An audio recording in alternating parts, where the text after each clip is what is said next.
Hello दोस्तों, आज की कहानी एक भयानक जंगल की है जिसे सुनना आप ज़रूर पसंद करेंगे। कहानी की शुरुआत 1880 में एक छोटे से गांव से शुरू होती है, जहां एक छोटे से बच्चे के साथ बहुत ही भयंकर घटना घटती थी।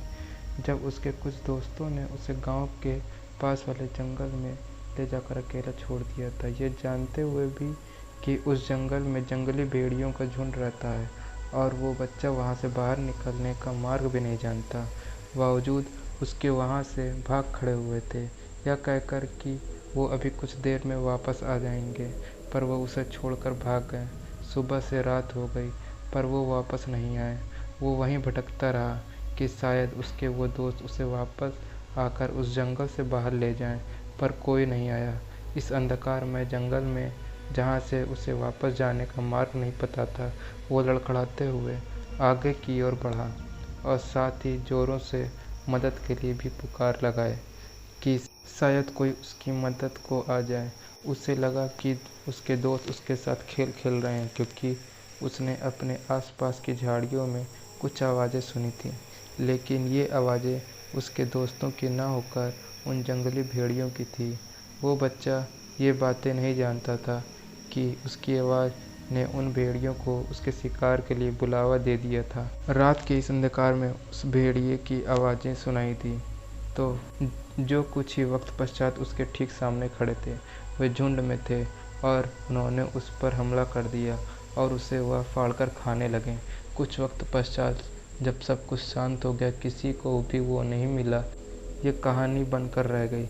लोगों ने उस घटना के बाद से उसे जंगल में जाना छोड़ दिया, लेकिन जब उस बच्चे की आत्मा मुक्ति न मिल पाने के कारण उस जंगल में ही वास करने लगी। कुछ वर्षों पश्चात उसके दोस्त ने वापस उस जंगल का रुख किया, पर इस बार उनकी अंधखाए शरीर की उस जंगल से बाहर जा सकें।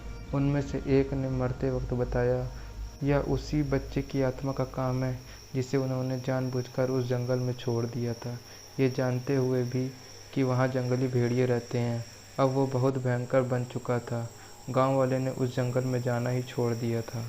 कुछ गांव वाले जो जंगली जानवरों का शिकार करने में पारंगत थे, उन्होंने उस जंगल में जाने का साहस किया कि शायद वो उस बच्चे की आत्मा को मुक्ति दिला सकें, पर उनके अधखाए शरीर ही मिले। अब तक तो केवल उस जंगल में जंगली जानवरों का भय था, पर अब एक बच्चे की आत्मा भी उस जंगल में भटकने लगी थी।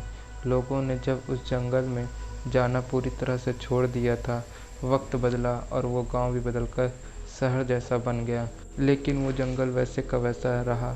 रात में वहाँ से हमेशा अजीब अजीब सी आवाज़ें आती, लेकिन ये आवाज़ें किसी जानवर की नहीं थी। रात के घने अंधकार में एक कार ऊबड़-खाबड़ रास्तों पर दौड़ी जा रही थी।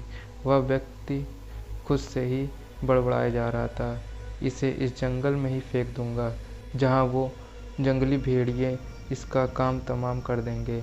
और वैसे भी वो भूत की कहानियाँ भी तो जो इस जंगल में आने वालों को मार देता है, इसे यहाँ छोड़कर भाग जाऊंगा। किसी को भनक तक नहीं लगेगी कि क्या हुआ। थोड़ी देर बाद उसने अपनी कार उसी जंगल में लाकर रोकी, जहाँ आने के बारे में सोचकर जंगल के आसपास के गांव वाले दिन में भी डर जाया करते हैं। उसने अपनी कार से एक बेहोश बच्चे को बाहर निकाला और वही जंगल में छोड़कर चला गया। रात के अंधकार में भेड़ियों की आवाज़ सुनाई दे रही थी और गांव वालों के मुताबिक कि उस आत्मा का वास भी उस जंगल में है। ये बातें उस अंधकार में जंगल को और डरावना बना रही थी, और इन सब से इतर उस बच्चे के होश ही गायब थे।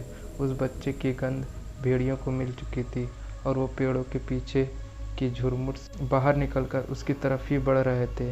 ये सब कुछ कोई देख रहा था, जो एक पेड़ पर बैठा था, जो पहले से ही इन सब का शिकार हो चुका था, पर अभी वो शांति से बच्चे को देख रहा था, जो रात में इस अंधेरे जंगल के बीचों बीच बेहोश पड़ा हुआ था और कुछ भी नहीं कर सकता था। भेड़िए उसके सामने आ चुके थे और वो बच्चे को मारने के लिए आगे बढ़े।